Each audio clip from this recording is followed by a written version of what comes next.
Hi, Rotem. How are you? You know, at this time, I always say no complaints, and it won't help if we complain because there's no one to listen. So we met last night, and let's start with that, and let's talk about what we did, and then we can move on to today's. And I'm going to do something the other way around, and to just say something before that. I was taught in the business world that when you have something or something was given to you, you need to give back. And you gave me 14 or 15 minutes here. I'd like to give you some of these moments back. I'd like to just say thank you. Only in recent months did I understand how much you carry on your shoulders, because we did something similar, and we'll soon talk about that. But it's so much. You have been organizing this community for 12 years now, year after year, a conference organizing, holding this ecosystem. Not a lot of people know how to do this, but even if it is non-traditional, let's hear some applause for Alon. Thank you. Okay, so now let's begin. What do you want to hear from me? Tell me about yourself and your connection to Ukraine, the connection between you and the industry of UAVs and innovation in Israel. Fine. My name is Rotem Mey-Tal, and I always say that over the past 14 months, I've been a reservist. Some of the time, I serve as a CEO of technological companies, most of them in the defense industry, along with some brave partners, one of which is Alon, and of course, Amir Rappaport. We now have this new brand, the list of the 30 most promising, most prominent elements in dual-use technology, HLS, defense, and aerospace. Why? In order to attract young people to come to the industry, so that we don't only have people your age and my age in this industry. And what about your connection to Ukraine? In addition to my position as the head of innovation in the Israel-Ukraine Chamber of Commerce, I've learned that the most interesting angle in the Russia-Ukraine war, and also in the war between Israel and the Shiite axis, is the angle of drones and UAVs. Okay, so why don't you tell us a little bit of what led you to choose the topic for our conversation, the impact on industries and the impact of this recent war. There's a presentation. I don't know if it's being shown, and if not, we can improvise. Okay, great, amazing. So just a few words about Asgard that has taken me so far, has brought me so far. Click. Please let me give you the remote. Asgard Systems, people always ask me, how would you describe it? What does it do? It's R&D development and multidisciplinary engineering in various areas. And people would always ask me, do you have a pitch deck, a brochure? And we discovered that others do it better than us. Let's click this. It's a very short video.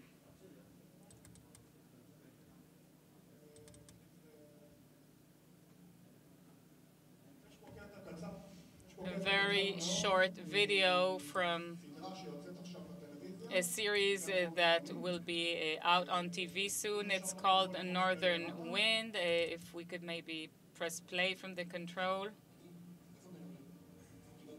Adi, I just received a report about 2 tanks and grenades and 3 people killed. They wanted to turn into something. The Asgard, was it hit? It's an external system.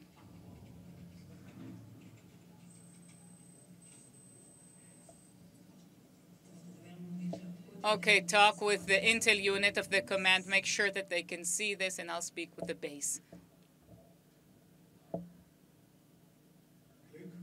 Click. So I'd like to start out.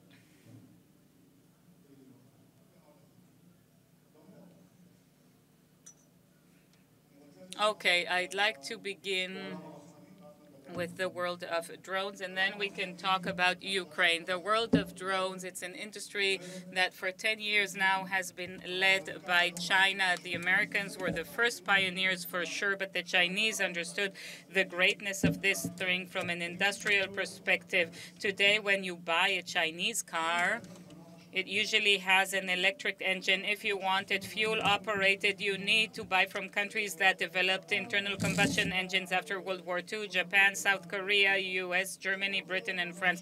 But if you want an electric engine, you mainly buy a Chinese a car. It's a superpower of electric engines, and now it's become a superpower. They have developed industries in companies in Guangzhou and Shenzhen. Then they nationalized them, so the budget is in a different Excel chart and not in the P&L one. And then they start manufacturing drones. Those who first understood that it's important to fight this are the Americans. They didn't have the HR. They came to Israel. We have amazing companies. Some of them spoke here before me, and they're doing amazing things in the U.S. But the ones who are studying this the best are the Indians. The Indians right now aren't taking in anything Chinese into India, definitely not DJIs. They are introducing Western technologies, mainly American, some of them Israeli. It's a very long video. I just wanted you to see the platforms. This is India.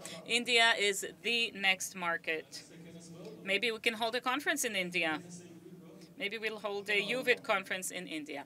But let's talk about Ukraine, because you asked me about Ukraine. So the story of Ukraine has multiple angles and milestones, but I think that the main thing after the collapse of the Soviet Union in 1991, and this is something that not a lot of people know about, is the Budapest Memorandum. And there was a very brief two-day meeting in which they said, what are we going to do with nuclear weapons and arsenal? I'll soon link this to UAVs, don't worry. What are we going to do with the nuclear weapons of the Soviet Union? It was Russian, but it was stored in Ukraine. So Russia, Ukraine, England, France, and Britain got together and signed an agreement in which Ukraine would hand over its arsenal, its nuclear arsenal, to Russia, but the U.S. and Britain and France will give it protection and contracts and all these beautiful words. You know how that ended 20 years later, an invasion to Crimea in 2014, and in February 2022, the beginning of the Russia-Ukraine war, which is also called the drone war. And that's a very interesting angle because it has an impact on the entire industry. Drones from Baba Yagas all the way to FPVs, they are destroying various armored vehicles, Russian armored vehicles, tanks, APVs, by suicide munitions, not just in the old doctrine of, dropping out the first and the last one in the column, but actually swarm work and taking them down one after another. Let's move on.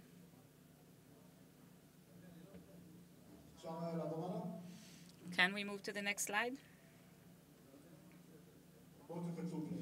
Press play, please. The suicide FPV Ukrainian drones has an immense effect on the Russian military. You can see an FPV drone on the right attacking the middle soldier. And in their doctrine, because we found some of their documents, it says that if you've been hurt, you're shot in the head. I'm sorry about the visual impact. But this is how the daily combat looks like in the war between Russia and Ukraine.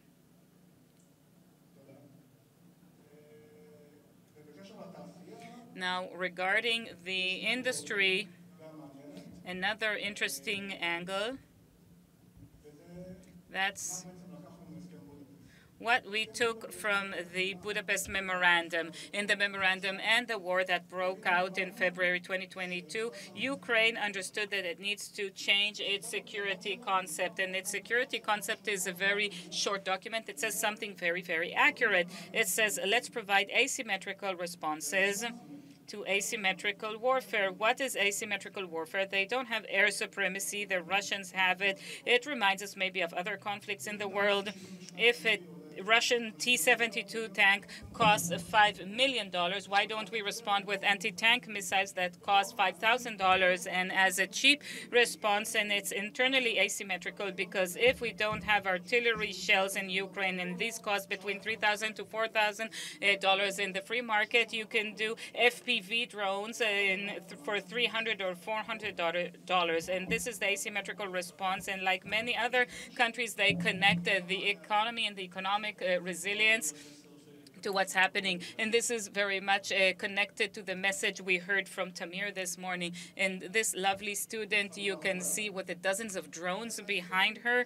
This is the new approach of the Ukrainians. They no longer manufacture drones. They manufacture blueprints with bill price, with bills of materials, with the price tag. And they say anybody who wants to can manufacture drones, dozens or hundreds, in the cost of several $100s a piece, and reach the closest place to your city where you can sell it to the representative of the Ukrainian army and get money for it. So instead of creating facilities that can be attacked by Russian drones, they're decentralizing this into apartments of students and who are doing it part-time because most men are doing reserve duty. And this is how they respond to the asymmetrical gap. Do you have another example for this decentralization on the operational level? Yes, exactly.